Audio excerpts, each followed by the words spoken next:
Please Yes, we start. can hear you.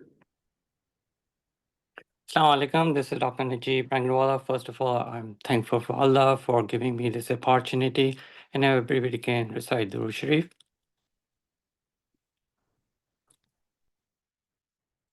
Thank you very much. Assalamu alaikum. I know different people have joined in from different areas of the world. I really appreciate your time, taking time off. And I know Ramzan is going on, but taking time and listening is very nice of you to learn. And my job is to teach as much possible I can. Wallahu alam, Allah knows the best, but I will do my best to give all I know to you, and it's all up to you to go from here onwards. So, briefly, I can tell about myself. So I'm in the Semantic Brain and Behavior company, which teaches psychiatry, as well as at some places where they need to know about Islam. I teach them with that psychiatry and Islam together. Correct. So that's what we are doing it. On this topic of high self-esteem in faith. I started this topic almost 6 weeks ago with a first presentation, which is self-esteem from psychology and Islam, which was the basic understanding. I was trying to make them understand there's a difference in self-esteem if you're comparing Islam versus psychology. So you have to have a better understanding from both because there's a confusion. Right. The biggest question which comes up to, and this is it, that we have we have not acquired the correct definition, the correct meaning, and all those things. So we struggle on that. So that's why I explain that thing. What are the difference? And if you learn the differences and understand the meaning from it and take advantage of it, are better off to know where you are. Correct. The second one was role of Qalb, Ruh, and Nafs, which is a very important part of self-esteem. The goal of these presentations is increase your self-esteem, correct? And knowing the Qalb, Nafs, and Ruh relationship is very important to know that, because that's where it's also hinders us to go for not achieving high self-esteem. So we went into that detail. It's a 30-minute presentation with 1 hour of discussion, followed by a dynamic paradigm of soul in high self-esteem in faith. So where I put a lot of things together, what type of different type of nafses are, and the Qalb and the psychiatry concept, and that's helped. So basically, at the time also they asked about reward and punishment phenomena, which was a very interesting question. And I'm thankful for that person who asked this question. So I have to incorporate that thing. And this today presentation will be a brief one, but it's more focused on answering your questions. So today will be neuroadaptive paradigm of our soul and high self-esteem in faith. So the first question I will ask you, and this is what you have to ponder on, that Quran came 1400 years ago. We have a seerah and all those things, correct? But why do we have low self-esteem? Means Allah forgive you. You pray 5 times, you do all the good thing, and you ask forgiveness from Allah, and Allah is there for you and listening to you. So why you have low self-esteem? That is one question you need to answer before you go 6 feet under. Because if you don't have this answer, I'm sorry, you missed the time period and you're not coming back. So you need to understand this concept. There are people who have read Quran hundreds of times, but they have low self-esteem. So why they do have low self-esteem? They need to ponder on that. And so, as Allah said, Rabbi Zidni ilma, correct? Increase your knowledge. If you increase the knowledge, your iman will come up because you have fitra, correct? You have the blueprint Allah has given you, correct? Allah has given you everything. You have to look into yourself to find out your shortcoming to fix it. Like I have to find my shortcoming, which is not similar than yours, which is not similar to anybody else. So it's your due diligence you have to do to push you up, correct? So that question you need to understand very well before we go into it. So let's go to the next slide.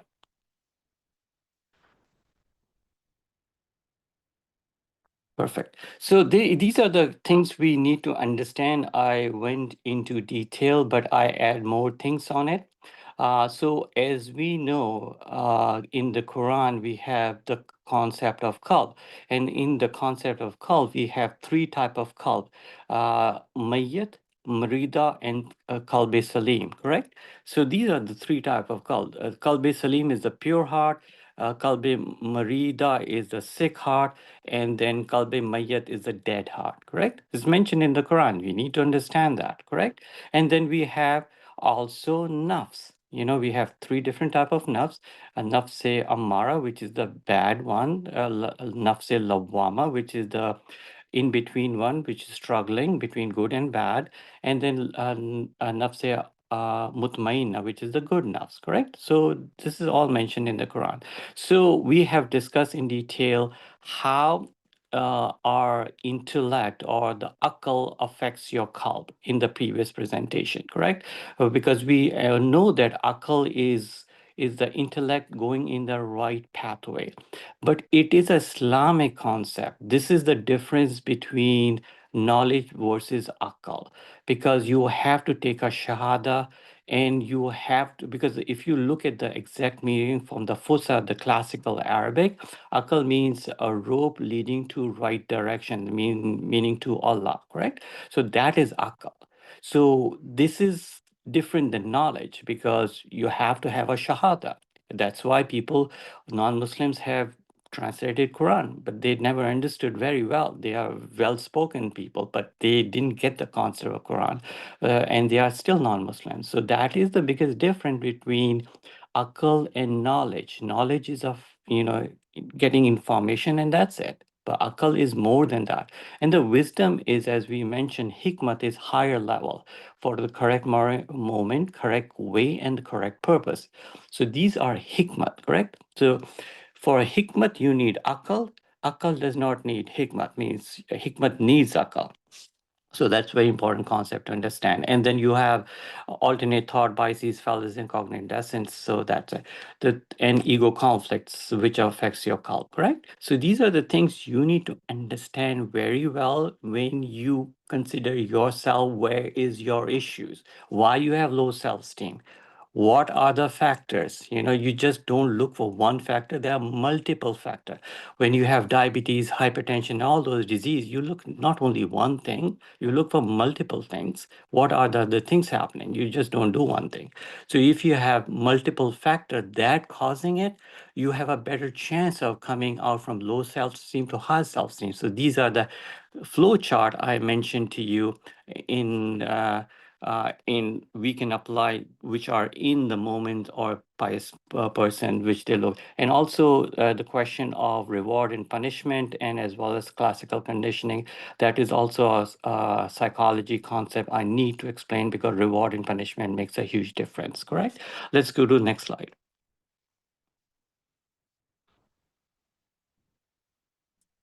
This is a slide you need to ponder on.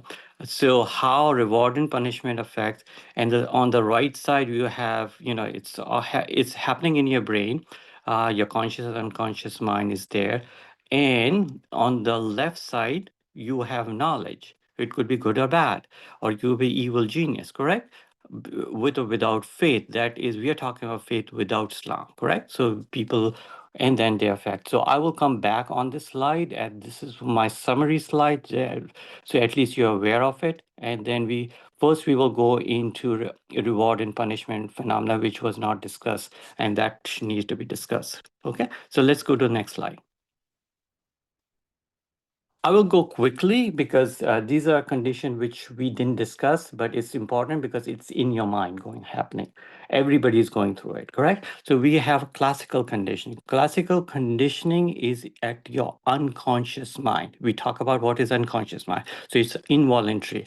It's produced by triggering conditions. So if something triggers you, you will have immediate reaction. That's called classical condition. So it's modified by antecedent. So you remove the triggering condition, and the classical condition does not happen.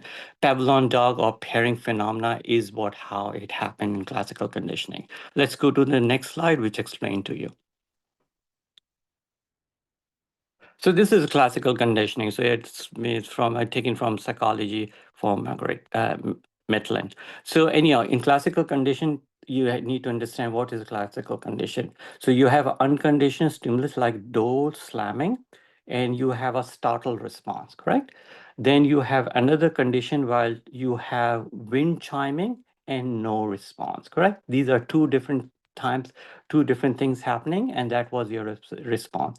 So in the second phase, when you have both of them together at the same time, you get startled.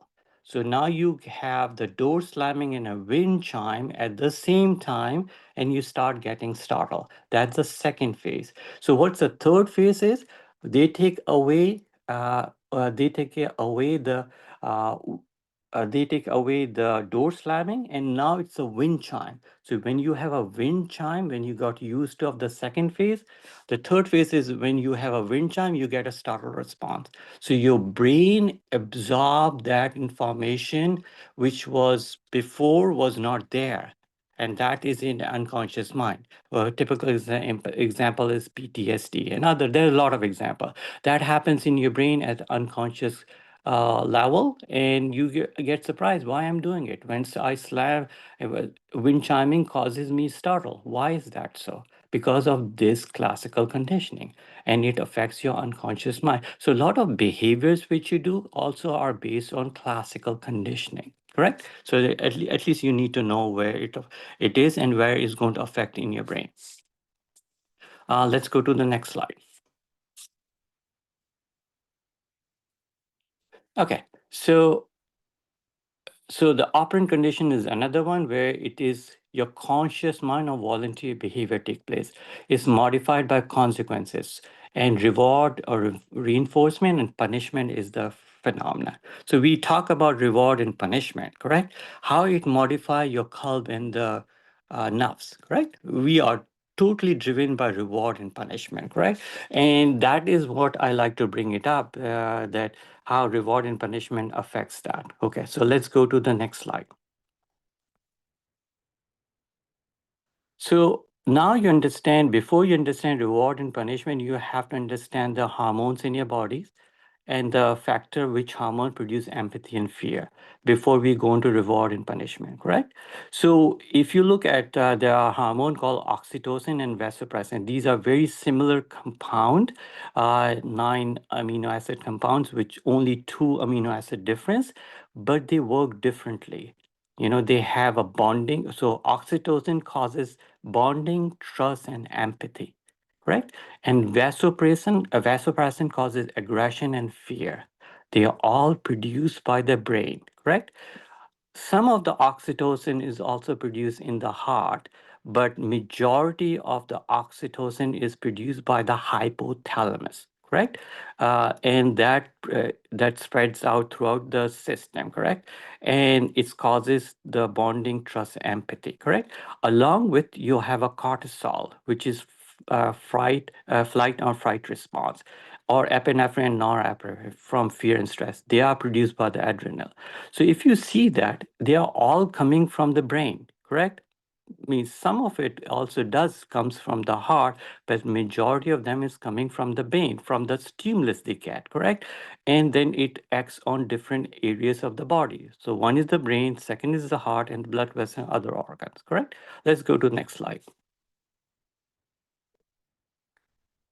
This is what explaining where are the receptors and where are the different organelles where it affects. So this is for the oxytocin and different receptors and all those things. So oxytocin receptors are in the brain as well as in the heart and blood vessels.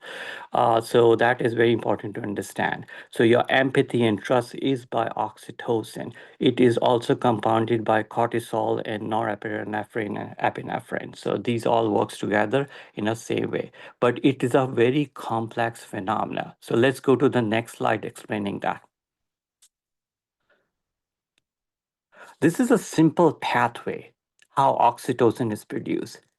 This is happening in the brain. It's a simple pathway of showing that. They're just giving you idea how it is, correct? So basically, to produce oxytocin, you have to have a dopamine, a glutamate, and GABA, correct?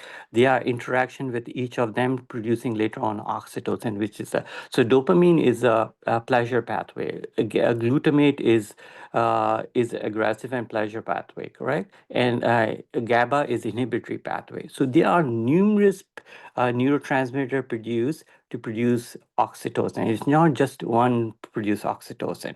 So keep in mind there is a whole pathway in the brain to produce that. This is just a network of easy showing that how it's produced in the brain. Let's go to the next slide. Now, this is where you need to understand. So where the red one is VTA, ventral tegmental nucleus, this is in your brainstem. Then the blue area, which is actually nucleus accumbens. Okay, so this is the reward center. So VTA, where the dopamine is released, this is the track called mesolimbic pathway, stimulate the reward center is in the limbic area and you feel better, and then it's also connected to frontal lobe, correct? Now you have amygdala sitting here. This also, the red ones also send the dopamine by mesolimbic pathway to the fear pathway of amygdala. So you see the difference. These both are there, both are produced by the dopamine. One causes uh, reward and other causes fear, correct? Both are from the same dopamine pathway. And it's a huge network in the brain which is causes that. I just, you have an idea how the neuroscience has evolved and we have figured out all the pathways and all those things. It's not just one thing. It's a cascade of event which happens. So at least you have an idea and you can refer from this journal so you can understand much better, correct? Let's go to another slide. So this is how in the brain is. VTA, ventral tegmental nucleus, which is in the brain stem, sending upward the track, which is a mesolimbic one, to the nucleus accumbens, which is a reward center. This is a whole area above nucleus accumbens is all the reward center is. And then it goes also to the frontal lobe. So this is how the reward center is. So, and then on the right side is nucleus accumbens getting excited when you have a reward phenomena. So we have captured this in different type of scanning, that how somebody who get reward from cocaine and all those things, where the center gets stimulated in the brain. So at least you have an idea how it works in the brain. There's a whole cascade of event taking place. So you have a reward center and you have a punishment center coming from the same track of the dopamine, which is excited, which is not excited. So at least you have an idea, okay? Let's go to the next slide. Now, this pathway tells you how it works. So you have a reward and punishment going on. One is amygdala, which is the fear pathway, and then nucleus accumbens, which is the reward ones, correct? So from the hypothalamus and all those things, the meso VTA, which is ventral tegmental area, this is where it goes to the reward. And so excited reward, as well as there's another track, which is a long track, goes to the prefrontal cortex, where your thinking take place, correct? And when this thinking takes place, it sends back to again to the amygdala and all those things. So and the little center to tell the brain how it works. It means you're exciting, you're enjoying it, or you have a punishment phenomena, so the frontal lobe knows about it. So this is where common, which there's a hadith about also there, that when you're angry, have lie down, and if you're still angry, first, if you're angry, have a seat, and if you're still angry, lie down. So this is the same when neuropsychiatry goes into it, explain the same phenomena, that you have a short track which affects the limbic area. When you have a limbic area excited, you have an immediate response. So you need to give more time so the frontal lobe kicks in and give impulse, and it goes back and calms you down. So do you understand this hadith, which was 1400 years ago given by Huzur, and the neuropsychiatry in the last 20 years have figured out the tracks for that how it works, correct? Same thing, phenomena in different areas of emotion take place. And this is a very good slide to explain that. So I just want you to be aware that neuropsychiatry is catching up with Islam, what they're talking about, and in a pathway form, correct? So this is in the brain happening. Tons of literature has been searched and looked up and completely documented. So it's good to know that the hadith, which was given 1400 years ago, is so we know the pathways now. Okay, so at least you have idea. Let's go to another slide. These are just an explanation of the dopamine pathway. We have, in fact, 4 is mentioned over here, but we have still 5 of them, and the dopamine receptors where they're located and all those. So just have idea if you want to learn more about it. Let's go to the next slide. So this is where the amygdala is, correct? So when you have a fear voice with a fear face, look at how much high level of amygdala gets stimulated. So it tells you when you have a fearful voice with a fearful place, amygdala get extremely excited, and you have a fear factor going on.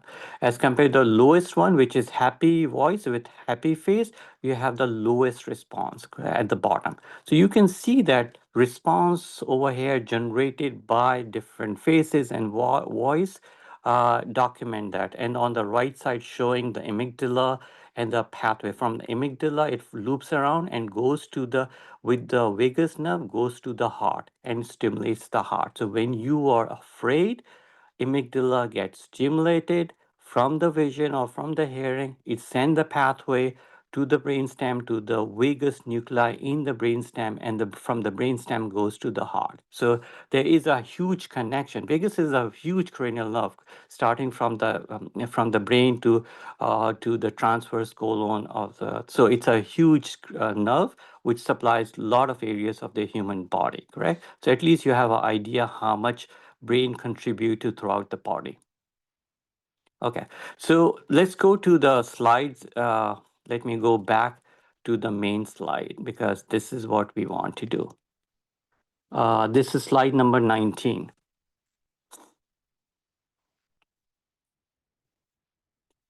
Yes, thank you very much. So now put all this thing together. When you have a fear factor, which we talk about it on the right, it does affects your akal intelligence, correct? So as the reward phenomena, correct? But it get corrected by the hikmat and the akal, correct? And it redirect your qalb to a direction of qalb salim because it has a strong influence from the ruh. If the ruh is strong, it affects the qalb to qalb salim. And if your nafs is weaker, then it will go to nafs mutmainna. Correct? So this is the pathway you need to understand is running in your system, correct?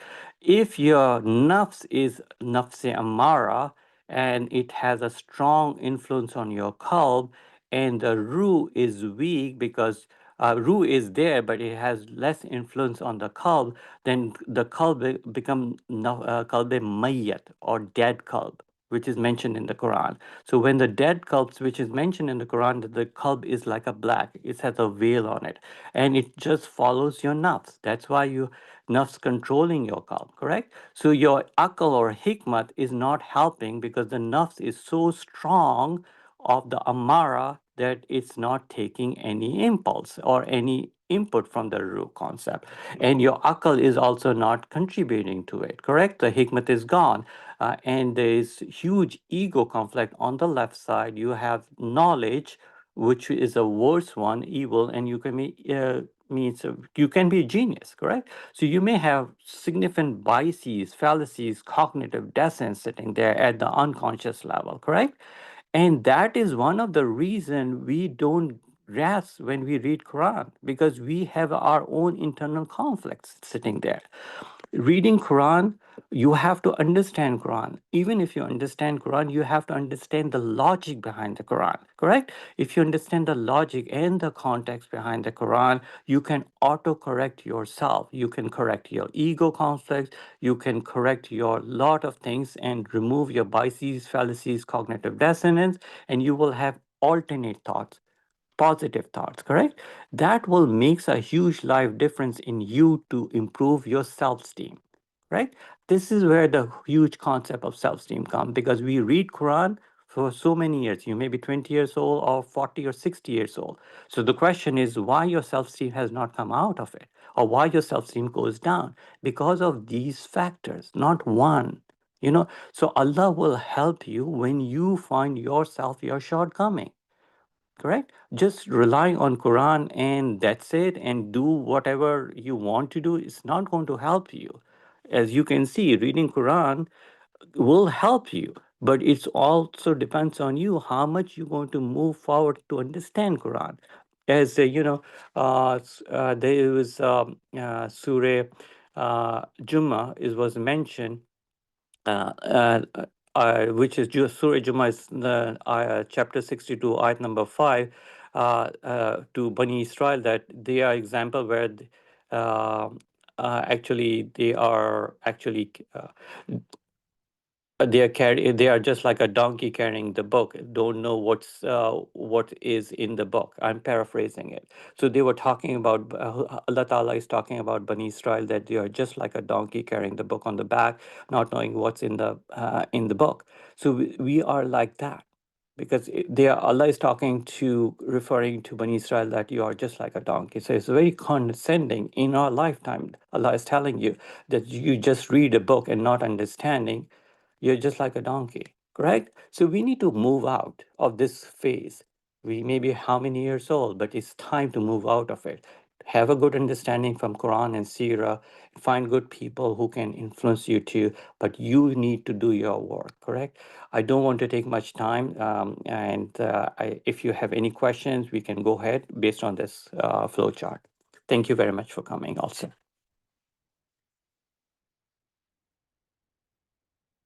Yes, go ahead. Okay, thank you for the presentation. It's lovely, and the analogies that you have, the parallels that you have drawn, they make us understand lots of things pretty much clearly. Jazakallah khairan kaseera for that. My first question is, so if there is a person who is struggling to do this paradigm shift. So, for example, initially he was a person of nafs ammara, where the nafs is more heavier, or the nafs is more dominant on the body compared to the ruh, and now that person is developing knowledge, trying to develop his intellect around the teachings of Quran and Sunnah. Now he has developed this knowledge, but then there's ego conflict, that he has developed this knowledge but he is unable to bring that knowledge into practical applications into his life. So what are the suggestions or conditioning that a person can do to reduce that ego conflict, and to bring his self-esteem higher by practically implementing that knowledge in his life? What That's a conditionings are required? Yes, that's a very good question. I really appreciate for asking that question. Okay. Before I answer, I'll also answer that some of the people thought that this is a very high level of talk, which I'm giving. And then I have already explained this talk to a ninth grade student who's 14 years old. And she said it's a basic concept. Why people are saying it's a high level concept in Texas, correct? So I'm just want to let you know this is one of the phenomena I'm seeing, that when this is given, they run away that it's too complicated. And I looked up, when a ninth grade student can understand this flow chart, you may be 30, 40, 50 years on and you're looking, it's too complicated. I think so that is your ego conflict coming, correct? You don't want to learn things, so you say it's too complicated, but I will use the iPhone, I will use everything in the world, I will do everything for the what I need to do to earn money and all the fame, But this one, too difficult. So this is how we have the issue. So say coming back to the same question of yours, people in everybody has biases, fallacies, and cognitive lesson. Even if you have ilm or knowledge, now first of all we have to know whether this person has taken shahada or not. Okay? Because somebody who has not taken shahada will have knowledge. Okay? But there are a lot of people who have not accepted Quran, accepted Islam. They just have knowledge. But once you accept Quran, Islam, then you have akal because you are striving to get better in the that's why Allah says akal, correct, going towards direction of the God, correct, towards Allah. That is akal. As compared to knowledge is anybody can have. So that's fine. So Allah will help you if you have a shahada in going. If you're non-Muslim, Allah will still help you if you're striving for it. If you don't want to, Allah will say enjoy your life. Correct? Allah is giving you this whole life free of time. We don't understand our every second is a luxury. Every second is a luxury. Quran says that you will ask on the day of judgment, can you give us life back the third time? They mentioned the third time. We want every second back because we are in trouble. This is what mentioned in Quran. So Allah has told you your situation will be very worse when you come to. So we take it for granted, everything. That, hey, enjoy life, whatever, and ask for forgiveness. Forgiveness, Allah is there for forgiveness. But I ask the same question.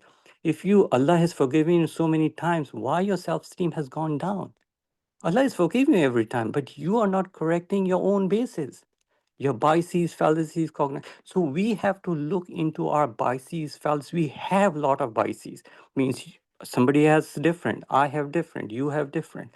So we need to correct. So remove the ego conflict. When you remove the ego conflict, then you go on the right side of this pathway, on this flow chart.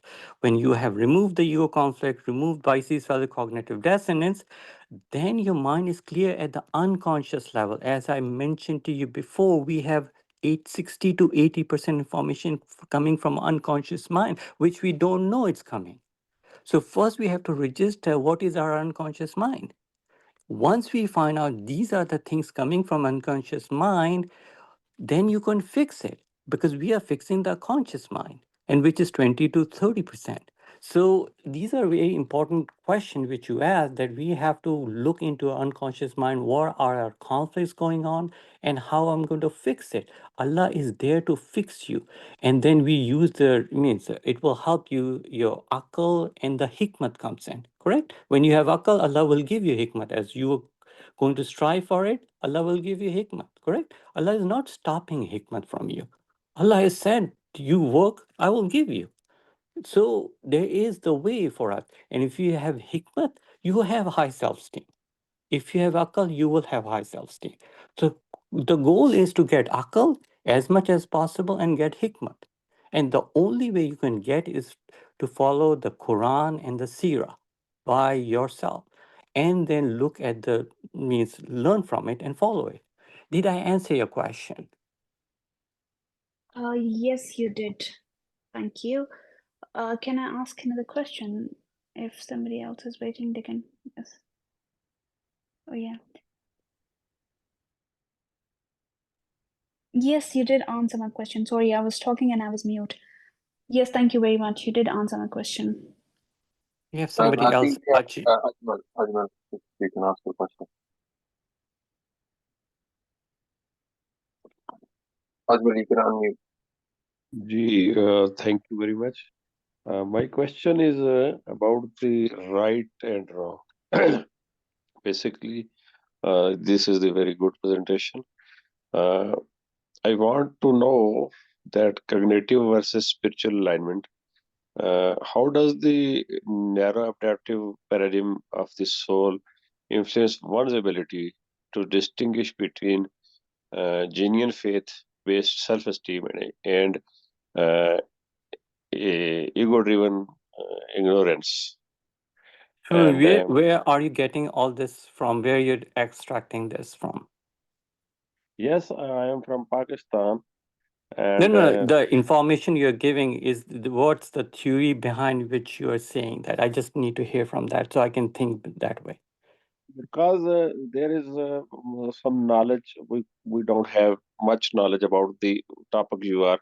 Um, Sometimes I listen, I read the at the end of the presentation of your presentation. I don't recall all the present. I could not involve in this, so I don't understand whole concept of this recognition.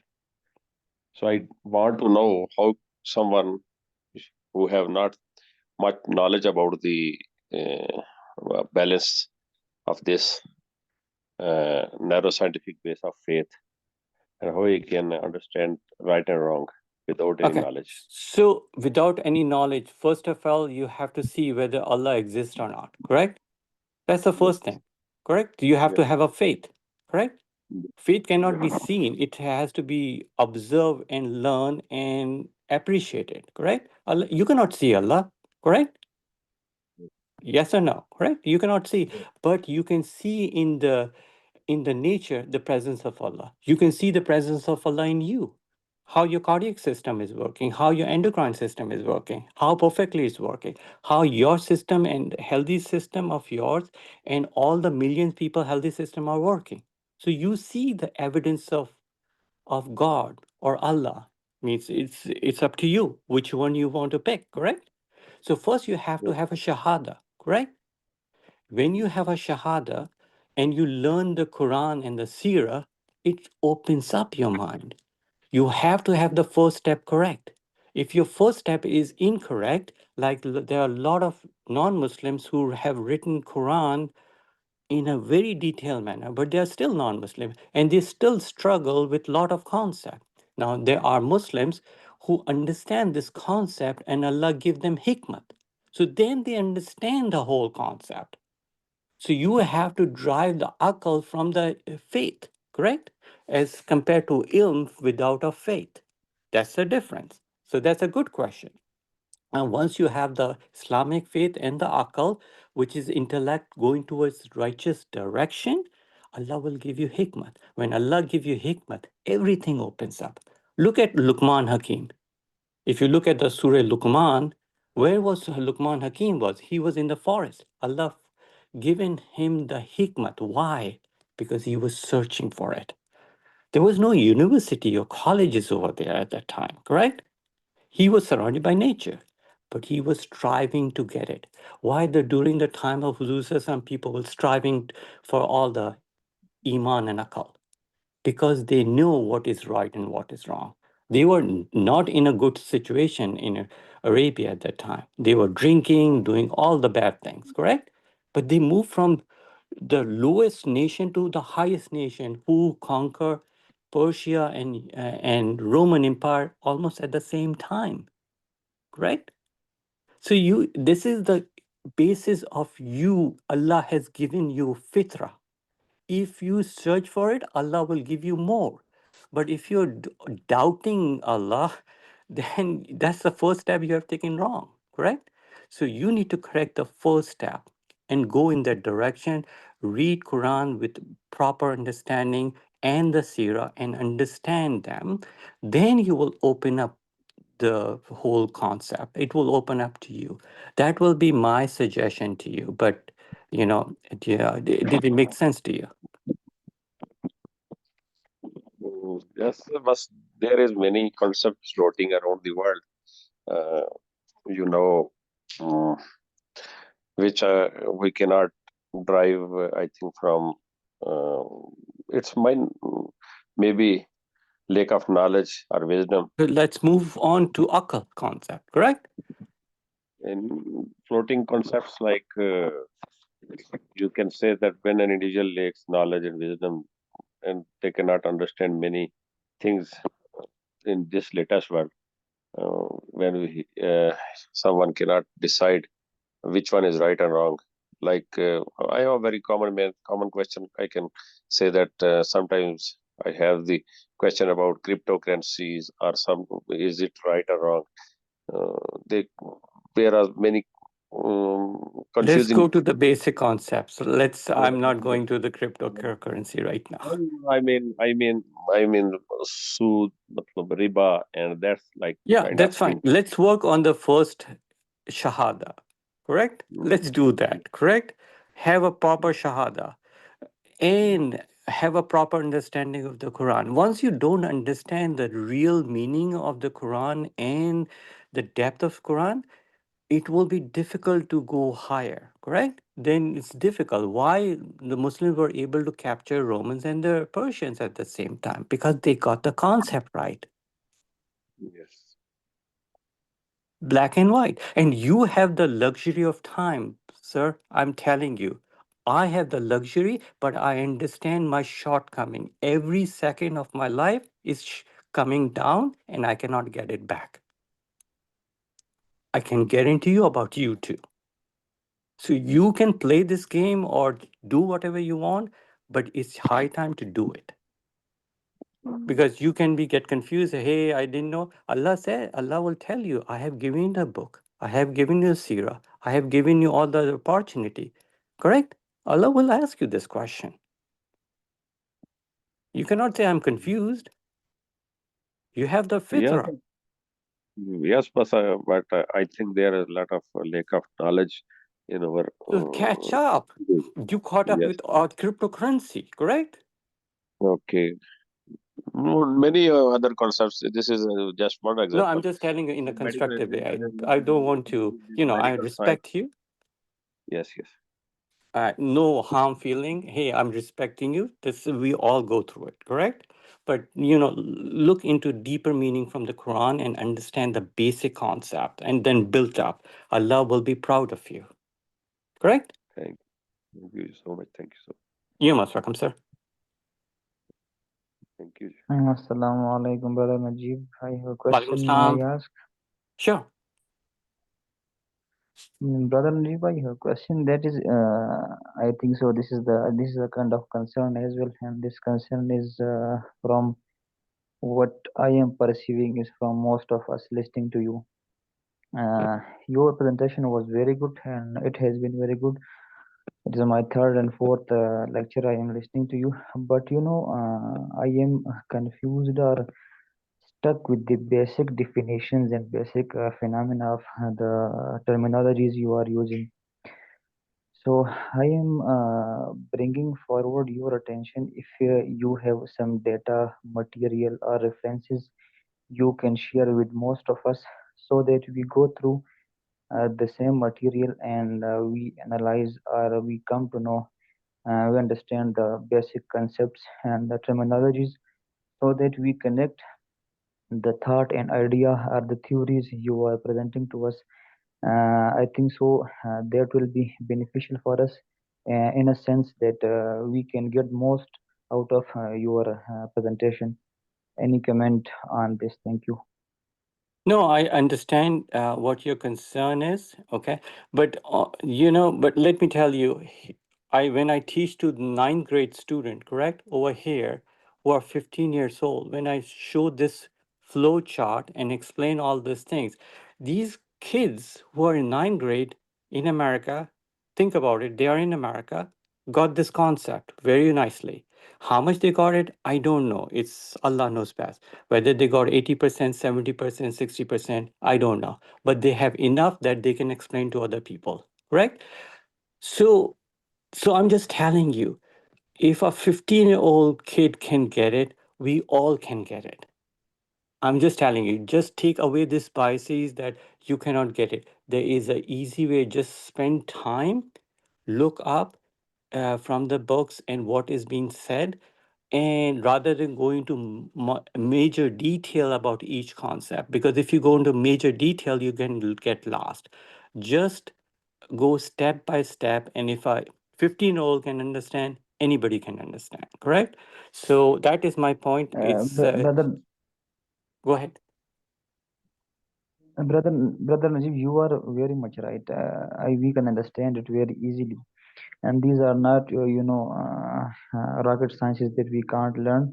But I am asking for your help in a shape of providing some materials or some references, so that we can go through them and we can get to the maximum of that phenomena. If you Okay, have so those references or materials, so then it will be good. We can study them and we can learn from them. okay, so that's a good question. This flow chart which I have showing you, just make you should remember this flow chart.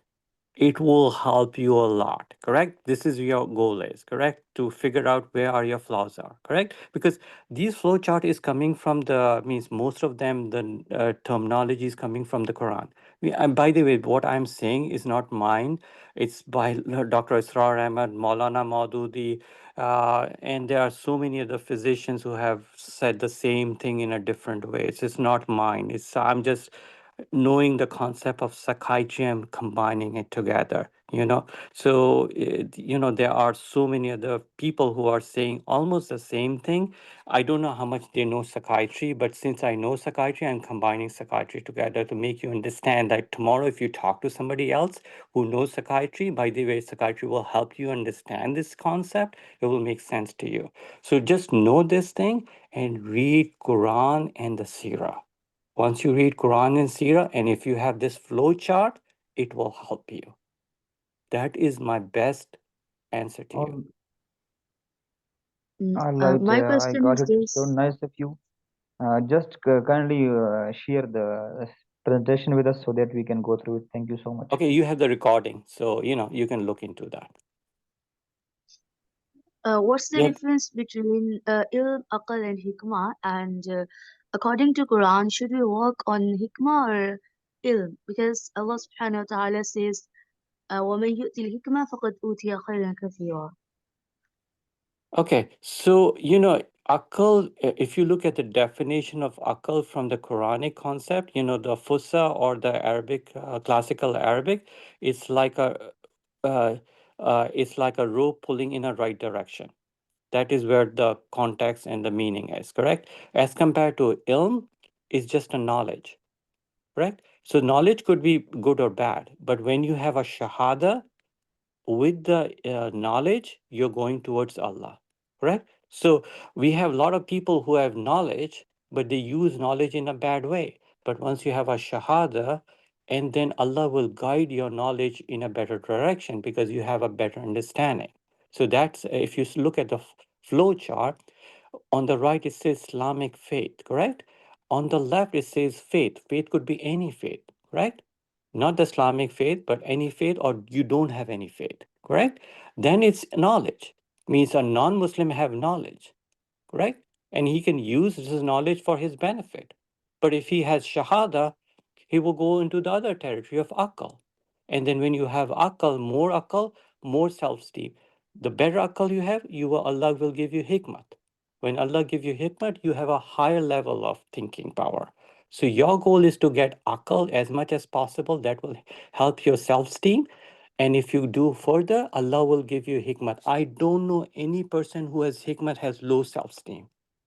Do you know anybody? You look at the seerah, look at the Huzur Sallallahu. They all have high self-esteem. So our goal is to get akal as much as possible. That will help our self-esteem. And if we get hikmat from Allah's blessing, you higher you go. Did I make? And Go ahead. and we have only two sources for aql, like Quran and Sunnah, right? Quran and the Sirah, correct.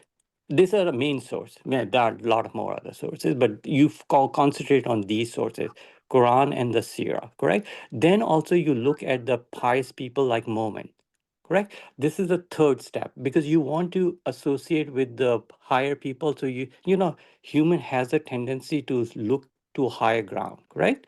Living person. So if you find a Momin who is doing excellent, you compete with them. If you're in a school and somebody is doing great, then you want to compete with them, correct? They may not be the highest, but they are doing better than you, correct? So but your main goal is Quran and Sirah, correct? Go there and compete with it. That's what Sahaba used to do that, correct? Sahaba used to look why I'm behind this person in doing good thing. They compete and they used to wait for the namaz. And each namaz, it was the highest standard they were doing because they knew that was the last namaz they are doing. Like today's Fajr prayer is my last Fajr prayer for today's. If you believe that concept, it changes your paradigm. It changes your paradigm because up till now we believe every day is free. We will get next tomorrow. But in real life, you see people dying on the spot. You will see people dying, your family member on the spot. The moment you realize, you will understand each prayer was the last prayer of the day for you. So that's a change in the paradigm thinking, correct? If I knew today is my last prayer, think about it. Next prayer you do, think that is the last prayer of your day, of your life. Change how much it will make a difference on your prayer.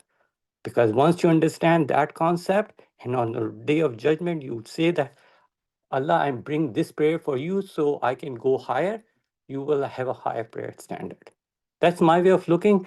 You may have a different way of looking, but that's me, I think. Hopefully, I answer your question. Yes, thank you. Okay, guys, please And wait. Everybody raise their hand and I will call their name. Sundus is next. Sundus, you can unmute. Assalamu alaikum. My question is regarding the classical conditioning and operant. So you might, since it's your expertise, you might know already about the social conditioning. Can you tell us a little bit about social conditioning, and does it have any impact on the conscious and subconscious? Like, how does it impact, or how does it work? Like, basically, I'm asking, what is social conditioning and what role does it play over here within this chart, if it does any? Okay. Can you explain more to the crowd what you mean by social condition so everybody understand what you're asking the question? So what I know, because it's just a superficial kind of definition that I know. That's why I'm asking you to define it first for us. What I know is that people to be conditioned to react or act in a certain way to any stimulus that is introduced to them. Am I right? Yes, and there's a theories behind that, correct? It's a huge phenomena. You will go into psychiatry and the psychologian goes into that, correct? So Yeah. it does follows, it's you'll go to the core concept, correct? Is it related to reward or punishment, correct? Social condition, you get something out of it, correct? That's why you're going for social condition, because you get some pleasure out of it, correct? That's the core theme is, correct? Whether way you meet with friends or other thing, but your goal is reward and punishment. You're getting reward, that's why you're going towards that. That is operant conditioning, correct? Going in that direction. And then it comes to your akal and all those things and your thought process. Your the thought process which are talking about alternate thoughts, correct? The balancing thoughts, correct? So in the balancing thought, you use the frontal lobe. You know where you do sijda? The brain behind that, just behind where the frontal lobe is, that is the executive decision making. By the way, do you know in Surah Alaq, which is a chapter 96, verses 15 and 16, Allah was talking to Abu Jahl. We will surely drag him by the forelock, lying and sinning in forelock. Correct? That's the exact translation. If I'm paraphrasing, maybe. So that is your thought processes. Your frontal lobe makes a thought process. Allah is talking in Surah Alaq. Correct? Why Allah is dragging the forelock? Correct? Because your thinking processes. You're lying and sinning and thought, right? So this is where you think, correct? You need to correct those thinking. So with the reward and punishment, you have to have the correct faith, correct? Means Islamic faith and have the understanding how socially react. You have to look at the Quran and the Sirah, correct? How Huzur Sallam used to live, how was his Sirah was, how Sahabas were living. So you auto-correct your reward and punishment phenomena. Like for instance, I give you example. Huzur used to eat after 3 days, correct? He used to, and he has dates in his pocket. And Hazrat Bilal Habshi used to, and he used to give dates to Bilal Habshi. Bilal Habshi hides the dates because he used to give dates to everybody who does not have food. And he does not used to eat. And Bilal Habshi used to hide the dates. So give back to Huzur so he can eat. This is the concept of Quran is and Sirah is. And what our concept, look at the iftari. This is our social concept. Look at how many food we have and what Huzur hasn't provided, the thinking and logic, correct? They used to go and fight with the Roman Empire. They were praying to Allah, I'm waiting for it, how I'm going to do it. Means one Sahaba was cut with one arm, he used the second arm, then that was cut, he used the other. He was making sure every inch of drop of blood is taken out. So I go higher level. This is called high self-esteem. And look at us, correct? So our social bonding is in a different direction. Islamic social bonding is totally different. Sira teach you that. We don't want to read about it because it affects our ego conflict. That why don't I have a big house, big car, big thing, big time, correct? So when we understand Huzur Sasam and the Sira, we autocorrect ourselves. Then the guilty conscience goes away. Where they are, ego conflict will come and it will squash because we believe in our Iman and we believe in Huzur Sasam, correct? So that will help you autocorrect yourself. I hopefully answer your question.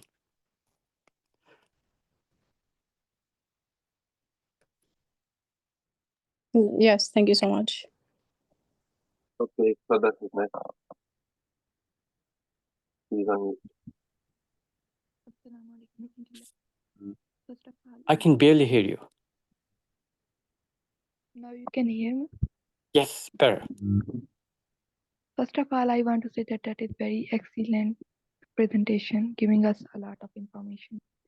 Jazakallahu khairan kaseera. And my question is that how can we control and tune our unconscious mind? Means it contains a lot of part of our thinking. So how can we put it on the righteous path if it is on the wrong path? Because it is very difficult to control our unconscious mind rather than to controlling our conscious one. That's a very good question. I'm glad you asked this question. We all suffer from that, correct? First, we have to identify what is our unconscious mind, correct? That's very important. Not knowing what is unconscious mind and what is sitting in your unconscious mind, your nafs is sitting there, which is a driving force, correct? So let's put it that way. Allah has given you 5-time opportunity every day in the namaz. When you connect and be quiet and take away the world and concentrate on Allah, and then have your time with yourself disconnecting, your nafs will come back to you and say, I have a project going on. It will cost that much money, or this is a pleasure thing. And this unconscious mind crawls back to you, correct? This is the time you capture it. When you spend time to yourself and calm yourself, unconscious mind will come up because it cannot sit quietly. We keep ourselves so busy that we don't get a chance to look at what unconscious mind is provoking us.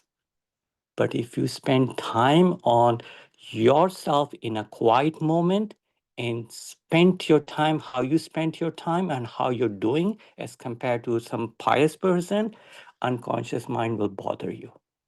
It's not going to sit quietly. Your nafs will bother you, correct? This is the time you capture it. Why my unconscious mind is bothering me. Then you look into your biases, fallacies, and cognitive dissonance. Nobody will tell you. This is where I'm telling you. You have to search and dig for your biases and fallacies. I cannot tell my bias, I can tell mine, but I cannot tell yours. Everybody has different. So you need to spend time to yourself, have a good prayers as it's your last prayer of that day, of that time, spend time on it. Once you do it, unconscious mind comes back with different thoughts and you capture it. You write it down or whatever you want to do so you can ponder on it. The more spend time, the more it will come. It will bother you. Trust me, it will bother you. You spend time in gossiping and all those things, it will bother you. Why? Why you're not gossiping or why you're not saying this. These are all your nafs making wants to do it, correct? So that is very important for us to spend time on ourselves and fix those unconscious mind coming from it. Hopefully, I answer your question. Yes, you have answered very well. Let me paraphrase it that at each and every second we have to put a check on our own self that whether we are working on the right path or whether our unconscious mind is dominating us or not. And it is not a permanent thing that once we have done it, so it will not disturb it. It will disturb it whenever we are not putting a check on our own self. Means we cannot fix it permanently. You are perfectly right. You have to check and balances, correct? Means at all the check and balances of yesterday, you have to present to Allah, correct? It's not going to change, but it's there for you, correct? So if you autocorrect every moment of your life, you have in a positive direction check and balances, correct? You have less to cover and you go higher level. That was Sahaba used to do it, right? They used to look into their own deeds. Are they doing good or bad? Autocorrect every moment of their life. And I'm telling you, time is a luxury here which we don't understand. This will be taken away from us. We use as a luxury. It's not a luxury. Given. And by the way, I made two mistakes in the previous presentation. Thanks for reminding me. And I apologize to Allah that I made the mistake. The first mistake I made was when I mentioned that Pharaoh has high self-esteem. Actually, Pharaoh has implicit egotism. Actually, has inflated self-esteem because he has narcissism. Anybody who has narcissism has inflated self-esteem. So as Abu Jahl. Abu Jahl has inflated self-esteem. I misspoke and said high self-esteem. So I apologize to all the listeners. That was mistake done, and may Allah forgive my shortcoming. Have I answered your question? Yes, you have answered, and Jazakallahu khairan kaseera for answering my question. Okay, Sister Mehreen. My question is, I do not understand the rightmost part of this flow chart, where you are mentioning that classical conditioning and operant conditioning is related to akal. Can you please explain that? And the other question that I have is, once we move as we all know, we are so used to instant gratification, and then faith demand us to let go of instant gratification and do things that will make us successful in akhirah. So can a person have dopamine while he is trying to shift his paradigm to long-term gratification instead of instant gratification? Okay, so let's do one at a time. Classical conditioning is unconscious response, correct? Mm-hmm. So you have an unconscious mind, you have an unconscious level of reaction. So I'm just telling you what are classical conditions set up in you. So there are a lot of behavior you can do unconsciously. So the psychiatrist has made how you do it. And I gave the example of it, that pairing of the door slamming with the chime, correct? Mm. That, so this is unconsciously. So there are a lot of behaviors you can do unconsciously. So at least you understand it's coming from classical conditioning, correct? So just as a knowledge base from the scientific, that's our classical condition. So when somebody says, why I react this way, then you understand it's coming from my unconscious mind, classical conditioning, and that's why I did that. So then you correct it. If you cannot identify, how can you correct it, correct? That was the reason why I explained it. The other one is operant conditioning, all right? Operant condition is very significant because it's a reward and punishment phenomena, correct? We go for reward phenomena or we run away from punishment phenomena. So it does affects your akal because, reward and punishment there's an influence of akal also because you have a knowledge and then knowledge tells there's a reward or punishment, correct? So akal is trying to figure out, is it worth, like if I make interest or if I make a lot of money on this, that's whether it's a reward or that's a wrong source of income, correct? or it's a punishment. So Akal get that information, correct? So as your thought process get those information, alternate thoughts. So these are the information or reward does affects your Akal, and Akal correct it, correct?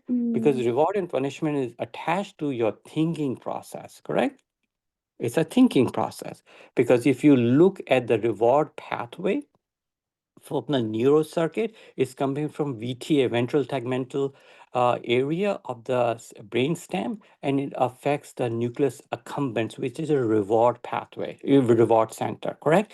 And the pathway is a dopamine, mesolimbic system, correct? The punishment is also a dopamine pathway, which is mesolimbic, affecting the other area, which is a punishment, amygdala, correct? So when you hit over there is a punishment. Both are dopamine pathways. And I sent you a video yesterday about that, why love changes to hate, hate changes to love, correct? And the effect of oxytocin, vasopressin, and steroids, I mean, norepinephrine effects on and how it affects you, correct? So both are the same dopamine pathway, but it's where it's get landed, which receptor it get landed. Did I Okay, explain this one? yeah, let's take an example. Instead of so let's say, for example, whenever I start reading Quran, I start becoming sleepy, and I know that this situation is not right. I need to keep on studying Quran. I need to keep on taking this knowledge so that my ruh dominates my nafs, and then I develop a qalb salim. I don't know about this, but now the situation is whenever I'm opening the Sira book, I feel so bored that I feel like I'm sleeping. Now, how to navigate this problem into Yes, a solution where I yes. am motivating myself and disciplining myself that no, this 1 hour is entirely dedicated to studies. Can you go to slide number 25? I'm glad you asked this question. 25. Yes. So see the motivation? Mm-hmm. This is your motivation, correct? Which is oxytocin is also involved as a final pathway, which also involve the dopamine, glutamate, and GABA, correct? This is a neurotransmission, causes motivation, correct? This is just a circuit, I'm just telling you. You have a motivation, which oxytocin does it, correct? Now, when you're reading the Quran, if you're not absorbing it or you're not, you have to develop motivation first. You know, when you do the motivation, you go further. If you are not motivated, it's lacking behind and you get distracted, correct? If an exam comes to you, you're motivated to pass or score highest, correct? It's a motivation factor. But if there's no motivation or least amount of motivation, your drive is less, correct? The goal of our is to encourage our motivation, correct? When you have motivation, you will go further and you will say, I have just 1 hour of this time period for today. Let me get more out of it. Because Sahaba used to do more, other people are doing more. So why I'm lacking behind? So I can prove to Allah I spend more time, valuable time, and Allah is proud. By the way, when we do all this thing, Allah is listening to you. Do you know right now this conversation which is happening? The Yeah. Malaika is taking your names and Mm, telling to Allah. Do you know that? When yeah. you read Quran and there's a discussion going on about Quran, Allah is listening and Allah asks the Malaika, who are there present? And the Oh. Malaika proudly tell this person by name. Allah knows that, but Allah wants to hear Mm. from that. Isn't So that a big motivation? The yeah. boss is talking about you at this Mm, moment. How much indeed. motivation you want? I don't care any president of the world talks about it. When my Allah is talking about me, correct? Mm, Isn't that a great motivation? That yep. that Allah knows that this person on the earth is trying to think about my book and wants to get better. And Malaika is proud to tell to Allah how much motivation you want. I don't need a Nobel Prize. This is better than, million times better than the Nobel Prize, correct? Mm. You have to develop motivation. And this is just a neuro pathway. I just want to tell you. But you have to develop motivation. When you have motivation, drive is there for you, correct? Then the nafs, your nafs changes altogether. Then your nafs is going to that direction because it does not get impeded by that, correct? Your nafs will become nafs mutmainna because you're taking away biases, fallacy, cognitive dissonance, you have alternate thoughts, and the or the root concept is really shining on your qalb, correct? So you're going qalb salim concept, correct? Your qalb is looking for it. Means why you are here right now? Because you want to get better, correct? Why I'm here? So we all get better. Means I'm not higher than you. I'm just know the knowledge and I'm passing on to you, correct? And whatever you know, I learn from you. That's how it's working. So you need to work on motivation factor. Once you have that motivation factor, trust me, it will get better. And if you have an iman and you know your limitation, Sahaba used to do really good. Why? Because one thing they know, the life is going to end very quickly. They knew every second counts, every namaz count. So they used to strive for each namaz. They used to strive for every second because it is a luxury to have that time. They won't Indeed. have that luxury in the next world. And they will Mm. ask for that. So you need to understand from the Quranic concept, Allah is telling you, the time will be taken away from you. And you will not given time. So you are the luxury of doing anything possible, and you can do it because it's a test for you. And temptations are there, and these are there. And that's why you are higher than the angels. Angels didn't want to come. Who took the oath in Alam Arwah? You took the oath. Who said that I'm going to follow the Quran? You said, we all said, correct? We were proud. And Allah know it was a difficult task, but we took the responsibility. So knowing that, we need to work on it to develop motivation and go for it. That's what Sahaba used to do, correct? Hopefully I answer your question, the first one. It's beautifully answered, and you have solved a massive puzzle in my mind. Jazakallah khair, Kasir. I mean, a lot about you. I think we should take other people's questions instead of taking my second question. We have Go to the previous slides. 19. Slide number 18 or 19. Yes.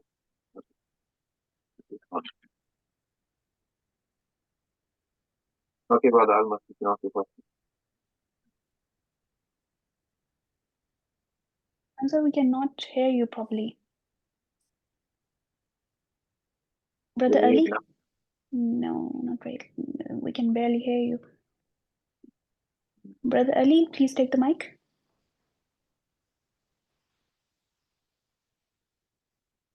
Are you calling my name? Assalamu alaikum. Yep, walaikum salam. Walaikum salam. Yeah, thank you so much for your efforts and time. So I want to bring all of this into a real life scenario, if you allow me to. I want to ask what exactly goes on into brain, and probably it might help me better understand it because I'm more of a, my brain kinds of understands when things goes in a less theoretical way. So I want to ask you about a situation, and you tell me what is exactly going on, and how can I see this or change this behavior. Certainly. For example, I was born. Is that okay? Yeah, as long as in the paradigm of what we're talking, so it's fine. All right. Yes. So I'll try to make it short as short as possible. So, for example, I was born into a family who consider themselves as Muslims, but most of the time they just followed the Islam which we used to follow. They didn't go into the depths. They didn't understand all of these paradigm of souls and self-esteems. They just followed the Bare the essential. simple, yeah, the simple basic Islam that was taught, which is mostly like do your own thing and then you pray and then whatever else comes in else. So that has a profound impact on someone's self-esteem while growing up. And also you didn't get the right teachers in those fields, not right, asatizah, not Molvis, all of those people. So And on the other hand, there's this another philosophy coming up, which is the philosophy of the liberated self. I am who I am, acceptance, my mind, body, and ego ka jo connection hai, that is what matters most. You know, whatever West projects on us mostly when we talk about the mind, body, and soul ka jo connection hai. Are you getting my point? Yes, So this I'm clear. creates, all right, thank you. So this creates a very strong dissonance in people. And now we know that if you do that for like 10, 20, 30 years in your life, this is so embedded in your brain right now that even if you want to, even if there's a calling, even if that moral compass that Allah has built inside you, even if it calls you out, you see deaths, you see people dying in Palestine, you want to change things, you feel those things. But then the moment it comes back to you, the moment there's a possibility where you are supposed to sacrifice some part of yourself, you know, just to get up in the morning, it's a task, or start reading Quran, start understanding it. So there's this self which is bound in all these societal constructs, which, by the way, are mostly conscious and unconscious efforts of your parents, of your society, and yourself, again, to be blamed when you're above 18 or when you become an adult or good enough to understand all of these things. So my question, so I built all of this to come to my question. What is the antidote in this sort of scenarios? Because once we are bound by our social constructs, we tend to go to people and they are the same people. So we get all of the same answers. And the parent conditioning that we have, the parental structures that we grow up into, these are like far beyond the actual essence of Islam, the paradigm of soul and high self-esteem and your, you know, your identity as a Muslim. So you asked a very good question. It's a very common question. I'm glad you asked this question because a lot of people are struggling. And trust me, there was time in my life I also struggled that. So I understand your concept, correct? We all struggle with that, especially if you are in the West. This is what happens, correct? There is so many things. First thing you need to understand, after you're 12, you're pretty much when you are adolescent and become young adult, you are taking responsibility, correct? You have the responsibility. Now you cannot blame your parent will get what they did, correct? They will get, but it stops after you become adult, correct? Now it's your deal. After 18, whether you're earning or not earning, it hurts you, correct? You're not going to blame your parent that I didn't get a job because you didn't send me to college or this or that, correct? You're taking that responsibly, correct? Yes or no? So that is the real life is that after we become adult, we take the responsibility financially, socially, and all those things. We have to take that responsibility. Once you understand to take responsibility, you have to look into this chart and see I have a cognitive dissonance going on, correct? You have identified that your education, your belief and behaviors are not on the same paradigm. So there is an ego conflict coming from there. I have biases fallacy. Now, when you have identified your cognitive dissonance with bias and fallacies, you want to fix it. When you want to fix it, you need to understand the concept of the Quran, correct? That what Qurans bring you to the table, correct? Because you want to have high self-esteem. You want to go from this world with high self-esteem, right? If life is taken away at this moment, you will be sorry, right? That hey, I was in the lowest self-esteem and I'm rest of my life, I will be at the means what are you gonna face with it. So you need to come out of it. I need to come out of this too. You know, I'm not talking about you, but in general, I'm talking about. We need to work on our own shortcomings, the ego conflicts, what we have ego conflicts. When we identify and then take responsibility of our own problem. Look at Arabia. During the Huzur time, people were the drinkers. They used to do all bad sort of things. It was the worst place where Islam could have come, correct? Allah selected the worst place and made the nation to the highest level. So how they were raised was erased by the thought process, right? You means you didn't got the luxury of the initial phase, correct? You didn't. Allah will, Allah knows that. Allah gave you, means Allah decide where you're born, correct? Allah means you didn't ask Allah to, I'm born with this parent. Allah decided you. And you just take it. So this is a challenge given to you. So after you become adult, you have to take that challenge, correct? Just like getting a job, that's a challenge. You accept it. So knowing your religion is a challenge, correct? And you need to accept that challenge because it increases your self-esteem, because that's the final outcome is your money will stop once you go under, correct? But your faith will last next life, correct? So you need to accept the challenge, and I'm glad you identify yourself where your shortcomings are, correct? You said that you have cognitive dissonance and as well as Bayesian fallacies. That keeps your nafs or the id going to nafs amara, correct? So you want to correct your nafs from nafs amara to nafs mutmainna, correct? In between is nafs lawama, correct?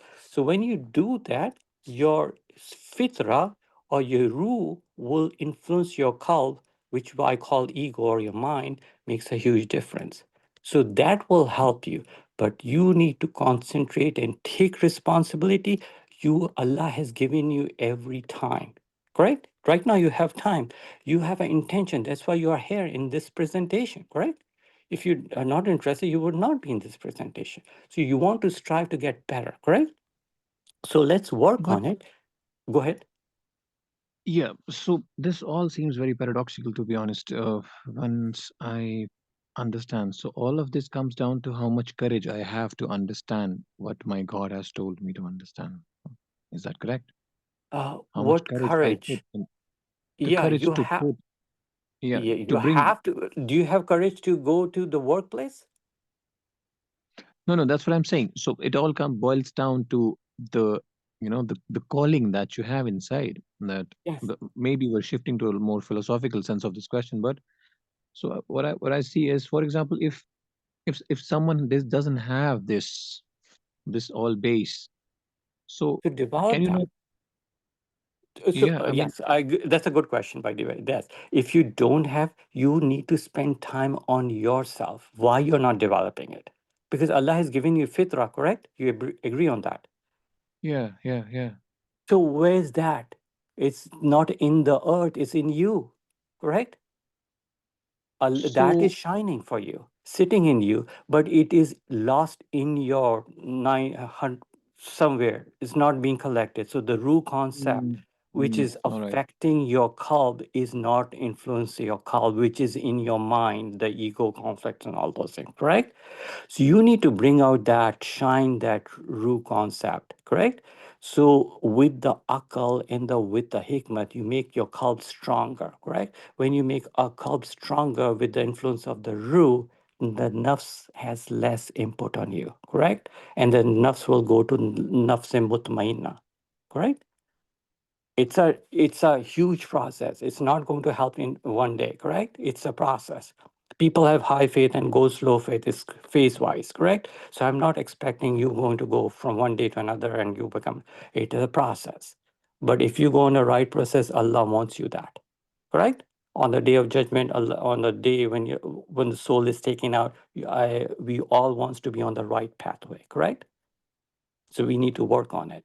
We not to be on the wrong side when the angel of death comes, which we don't know which time they come. By the way, angel of death visits pretty much every day to you, correct? Your soul is taken out, correct? You know that. Mhm. When you go to sleep, a portion of your soul is taken out. When you wake up, you should say thanks to Allah that Allah has given back again my life, correct? How close you were to death. Have you realized that? Every day you are going through that. And we don't think about it.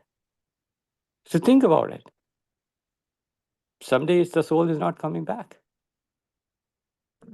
So we have to All work right. on it. It's a huge process. Hopefully, I Hmm. answer your question. Yeah, yeah. I mean, for the most part, yes, you did, but there's still a couple of things which doesn't. I'm not. I won't take more time. If someone else has to ask any questions, they can go But ahead. please review the previous sessions so it will help you too. I will. I will for sure. Thank you. Thank you for You're your most welcome. Okay, brother Almas. Your Hello, call. Assalamu alaikum. Walaikum salam.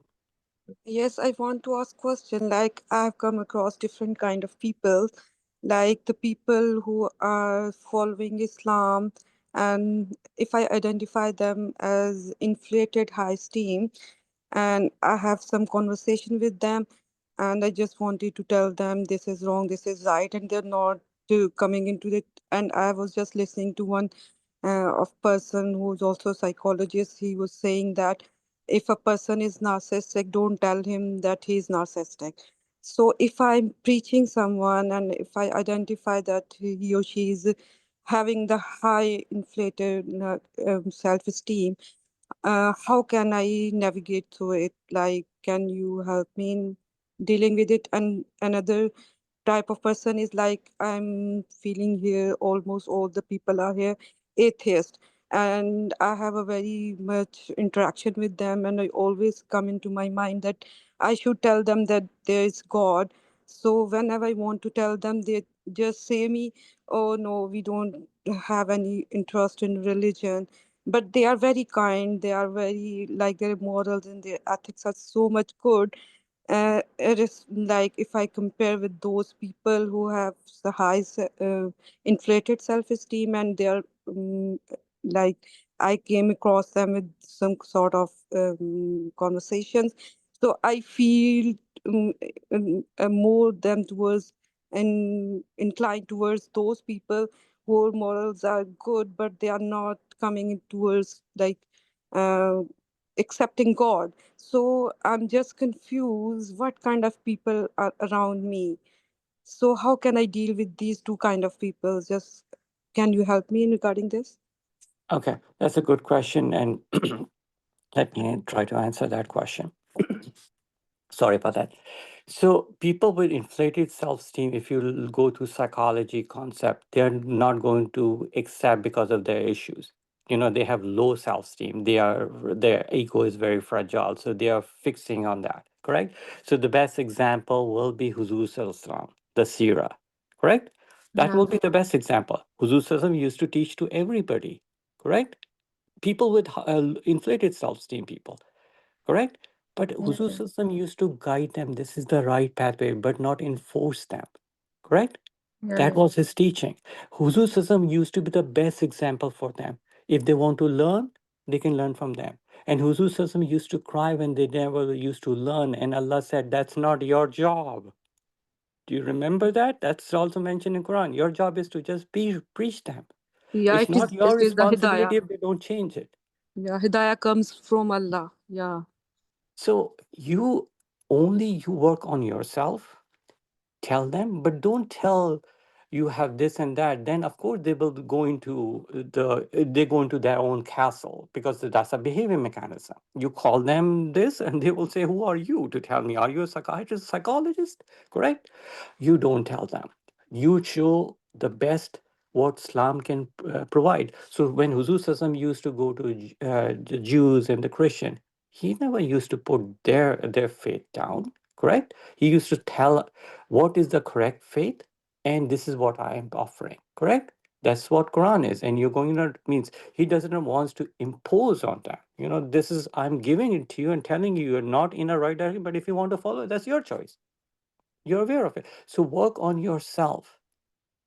They will come to you, and if they're not coming, you have done your job. Correct? Like I'm doing the presentation, then people who don't want to come, it's not my concern. I did my job. That's what I will say to Allah on the day of judgment. Correct? Yeah. That's not my responsibility. The whole world should listen to me. I did my job telling the people. Now, they don't want to listen. I did my job, because Allah will ask me, you have that knowledge. Did you pass on? And I will be the most sorry person in the world if I say I didn't. Correct? Mm-hmm. But if I pass on, I'm done. I will take all the good deed, and this is between me and Allah. I don't want deed from you. I'm just telling you. Means this is the relation between me and Allah, correct? I'm doing with Allah intention, correct? So you do the best thing you can, and don't worry about it. Be yourself. That will be my answer to your question. Okay, so we are only responsible for ourselves, but when we are preaching to others, so that we couldn't have any map so that we can follow to preach others. So the map, Like in a way of psychologically, we can help them, if so. so you are the shining guideline for them, correct? They will be prone to you, coming to you if you are a shining guideline, correct? And then you tell what is good and what is bad, correct? That's all you can do. You can enforce somebody else. They have to respect their own, because everybody has their own thinking, correct? And let them come, because they have to accept iman from their own self, correct? You cannot force them to accept iman, correct? You can tell all the good thing, tell them all the bad thing, what's happening, but it's up to them. That was my way of thinking. I may be wrong. May Allah forgive me. Okay, in Quran, Allah has said that this hidayah only comes from Allah. So this is the point where the hidayah comes only from Allah. Diet always, everything comes from Allah, correct? But Allah So also say what is in our hands if we are learning you have psychology to, and all okay. these kind of things? We are only working on ourselves. How we can work on the other people as well if we have this knowledge?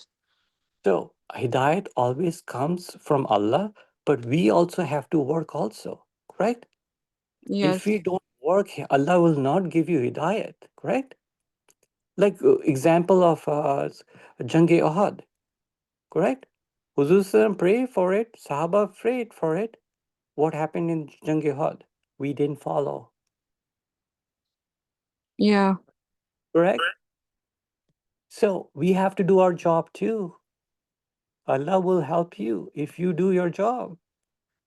Allah changed the destiny of a nation who wants to change it. Correct? I'm Yes. paraphrasing from the Quran, correct? Why the Yes. Muslim Ummah is sinking? Because they don't want to do it. So how will the Hidayah will come? We don't do the things and look for other people for the shortcoming. We don't fix our own problems. Hopefully I answer your question. But you need to tell good things about it. It's your responsibility to that. Allah says that. You need to correct yourself and tell all the good things, correct? You have to preach other people, correct? But you have to do, it has a limitation also. You cannot force it. So the people who are saying that they are atheists, they don't believe in God, but in nature, Allah has settled in their nature that they should believe in God. So what is the point they're missing? I'm just confusing in these things so that I can help them. Uh, okay, so everybody has fitra, correct? Yes. So everybody is born with a fitra. That's from our belief, and that's what happened, correct?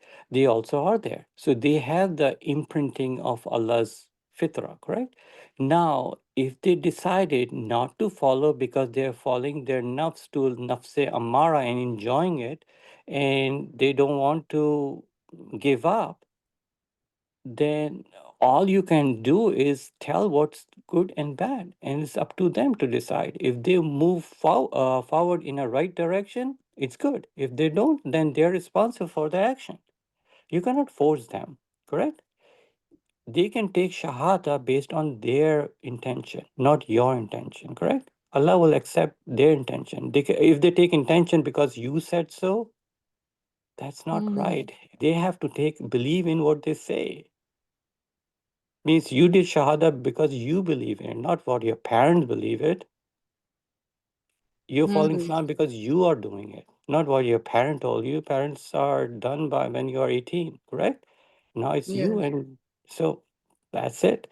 But that's my thought. I may be wrong, but that's the best I can answer. Okay, thank you. Okay, I think we have one last question with Sister Saleha, if you can ask your question. Assalamu alaikum. Walaikum salam.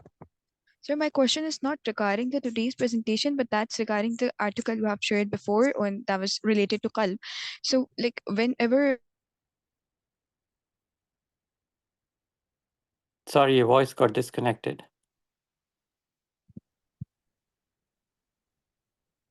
We can't hear you.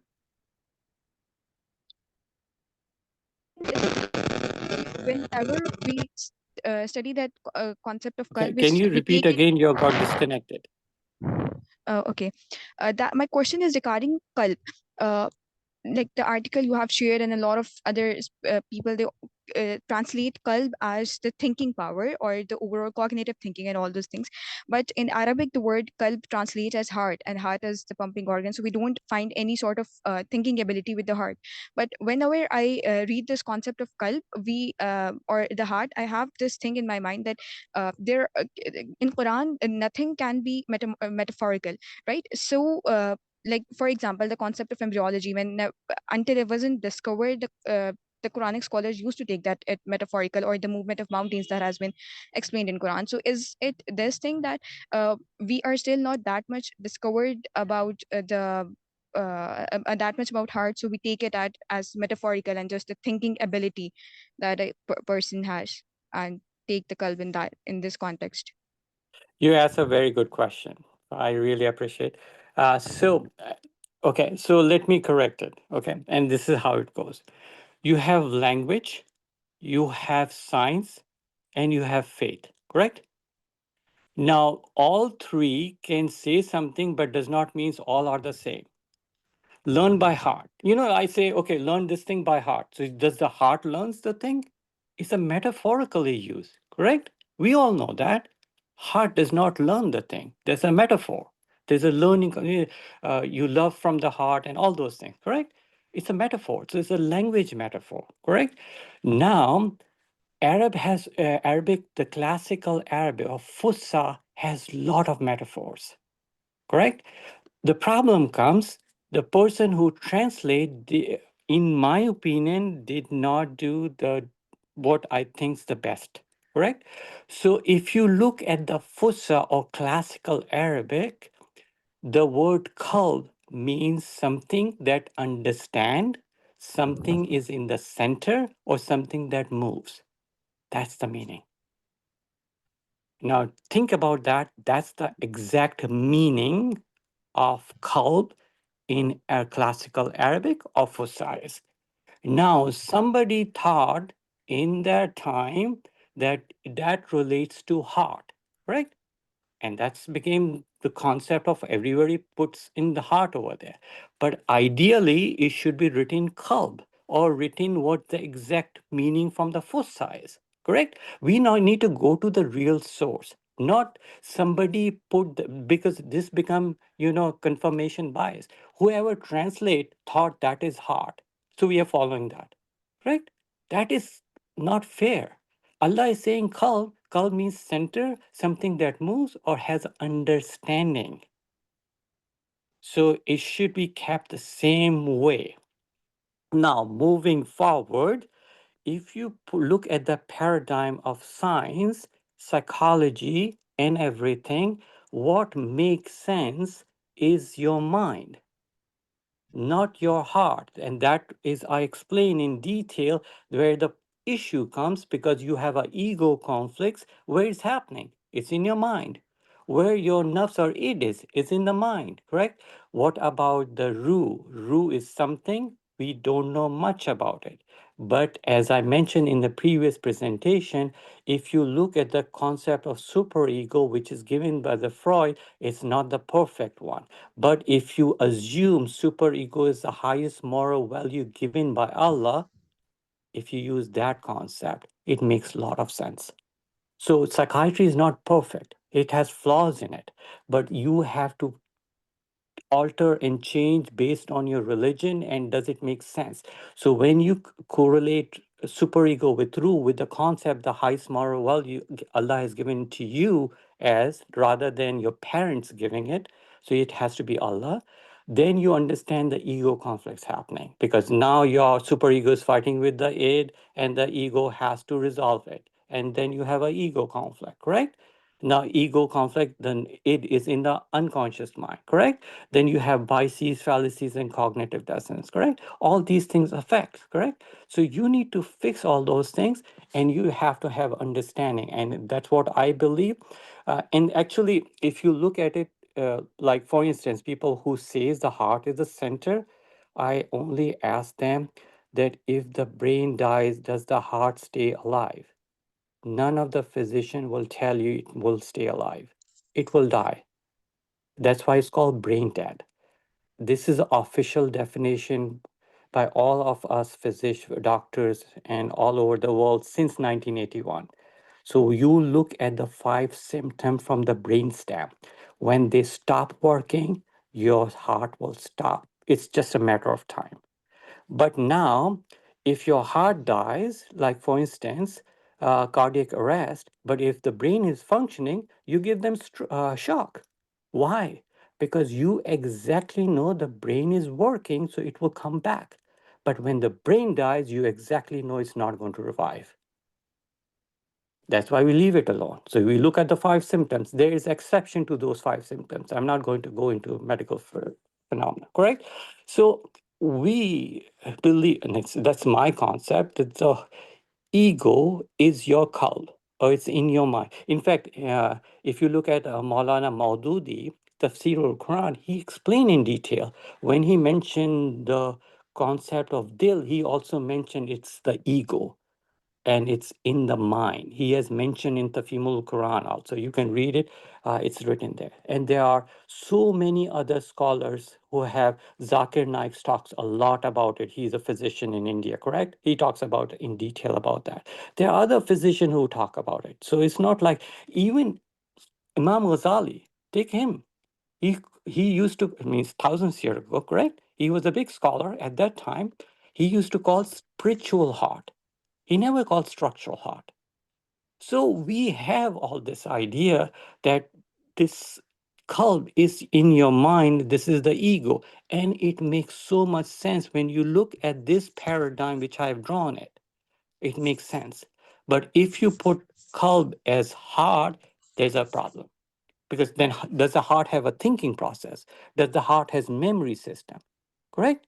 Where is the memory cells are? How memory is formed? We exactly know how memory is formed in the brain. Can anybody explain how memory is formed in the heart? Means stepwise. I don't want memories formed. Give me which cell, how the process takes place. Don't give me hypothesis that goes to the heart and memory is formed. We don't do that in scientific terminology. We do neuropsych testing. For instance, in Alzheimer's disease, which is a memory problem, correct? If the Doctor, can I brain hold has, go ahead. can I hold you there for a second? Sure. Yeah. So when you say the heart doesn't learn, but recently we have the science has proven that the heart has its own neural pathways with own neurons and connections. So whatever your learning also happens through heart. So is that something which is yet not proven? Okay. So let me answer. There's a book available. I review that also, and I look at the things also. Each cell has some memory in the DNA. When the DNA will die, it is programmed. It has some memory system there, but it is not as big as the heart is, or as big as the brain is. Each cell has an autolysis system. Each cell is designed by Allah that it will die that time. So it has a memory system. How it will die, you have to have a memory, correct? Your telomerase, the chromatins and all those things, the chromosomes, has to grow back, correct? But it also has a system when you will stop doing it. So that is in the memory system, correct? It is a very minute memory, correct? As compared to the brain, correct? So give you example, and this is why it is that somebody who has memory problem like Alzheimer, I have done research on it, I've published papers on it, correct? So if somebody has a memory problem, then they should not have, and they're very healthy, then what about their heart issue? Heart has a memory, if you're saying, and it's the most controlling one, why they cannot do things, correct? No, I mean, we're not talking about the complete change of the entire process. I'm just telling you that when we hear a beautiful recitation, it doesn't Correct. impact our brain. What does it? It impacts It your brain. impacts our heart. No. It Okay, I'll explain. That's a good one. So yeah, how the system works? You hear the sound, correct? Recitation, yeah. correct? Where it goes from there? It goes to brain. Vestibulocochlear So nerve, eighth perfectly. cranial lobe. Are you physician? No, I'm not. Okay, sure. Okay, that's fine. So I will guide you then. Sorry about that. I didn't want to expose you. So when you hear the sound, correct? It goes to eighth cranial lobe, vestibulocochlear nerve, correct? That's a hearing Okay. sound, cranial lobe, correct? Where it goes? There's a To sensory the area, to the yeah. thalamus, correct? From the thalamus, where it goes? It thalamus has to decide what to do now. It's a main area where it's the decision making. The heart has not heard any sound yet. Does the heart has a hearing? No, heart does not hear. Correct? It's still in the thalamus. Correct? Mm-hmm. When you recite, the heart is hearing. No, heart does not has a hearing power. Your ear has a hearing power. Correct?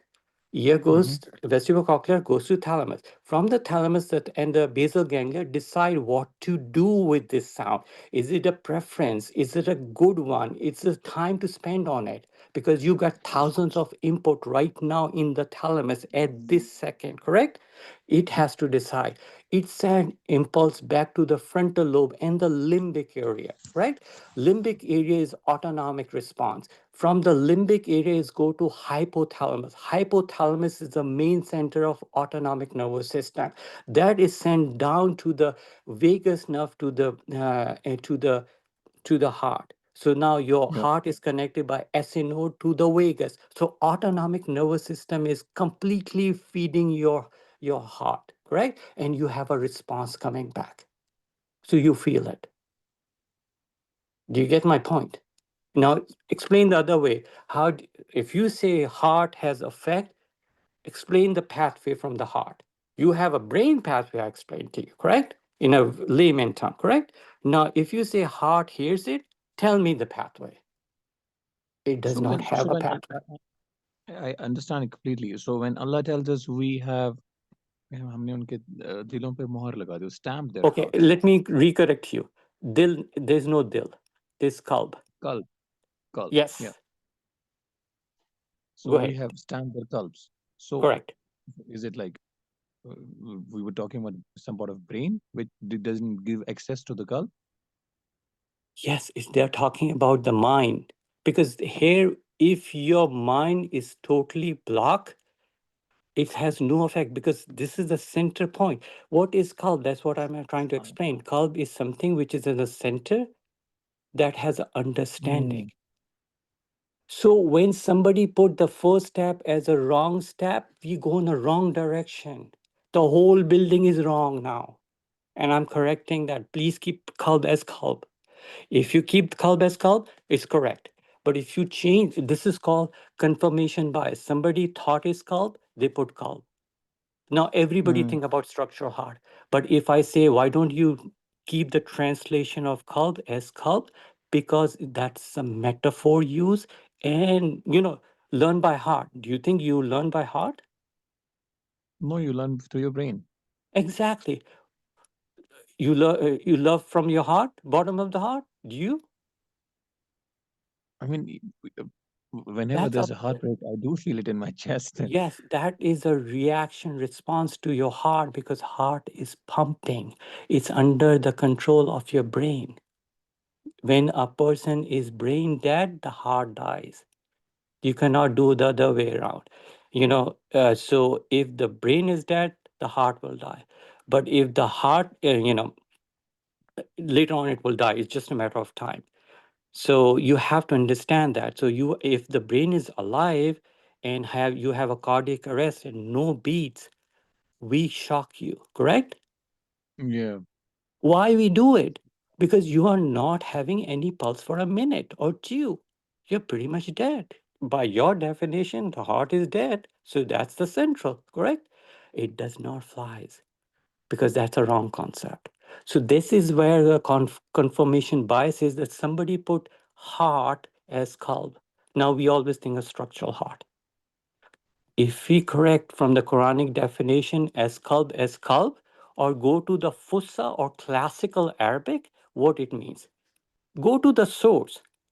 Don't go to somebody who is translated wrong or translated based on what they're thinking, correct? They may be right. I'm not saying I'm the final authority. Allah knows the best, correct?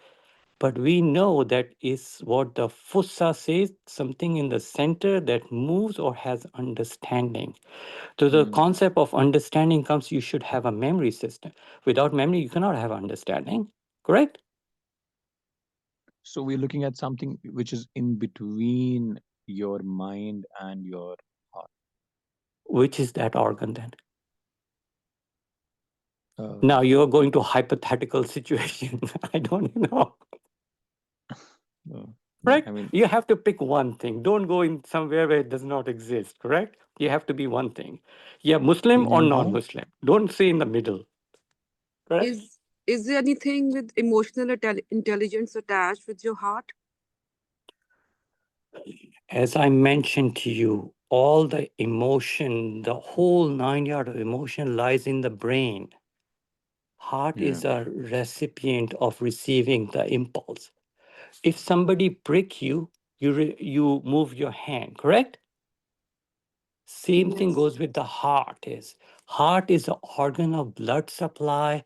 It has other endocrine functions too, but it is a very solid organ for a. Do you know there's a second heart too? In medicine, we have called a second heart too. So now you're going to say the second heart is also the Qalb? It's the second heart. The calf muscle is called the second heart in medical terminology. So we go around and around, correct? So let's go to the core meaning, core understanding of the classical Arabic or the Fussa, Al-Fussa. And So Al-Fussa says, why the heart is very important in Sufism? When they just tell you about any zikr, any kind of thing, they just tell you focus on your heart. Sufism and I'm not going to tell them what to do. I'm just telling what I know. If they want to do it, it's your life. But make because they, comments. according to Sufis, they have traveled these paths of souls and all these Do you kind of want to things. follow Sufi than yourself? Pardon? You want to follow Sufi rather than your intellect? And no, I don't want to follow. I'm just researching what kind of things exist in this world so that I can. Okay. Um, So the best way to do is have your own knowledge, correct? And then decide what is good for you, correct? Means I had a knowledge and I decided what to do, correct? Nobody Sufi came to me and say, hey, say to this thing. I decided myself. You decide by yourself. Have knowledge, have akal, and hikmat will help you. Be yourself, right? You are accountable for yourself because on the day of judgment, you are accountable for your own action. Shaitan will say, I just misguided them. They are the one who did that. I'm not saying the Sufi is misguiding them, but I'm just telling you, Quran says that upfront. Shaitan will not take your responsibility of your actions. We have to take responsibility. So what is the responsibility? Know your subject well, correct? Know everything, and then do the best you can. That is my suggestion, but I may be wrong. Wallahu alam. Allah knows the best. okay. Okay, I think we've had a great discussion. Jazakallah khair, Dr. Najeeb, for such an insightful session. Before we wrap up, would you like to share any closing remarks? Yes, thank you very much for coming. I really appreciate for Allah for giving the blessing to present to you and whoever didn't attend. May Allah have blessings so they can attend and learn from it. And Allah knows the best. Wallahu alam. If I have done any mistakes, I ask for forgiveness from Allah, and we will continue and go from there. Thank you very much for coming. Jazakallah.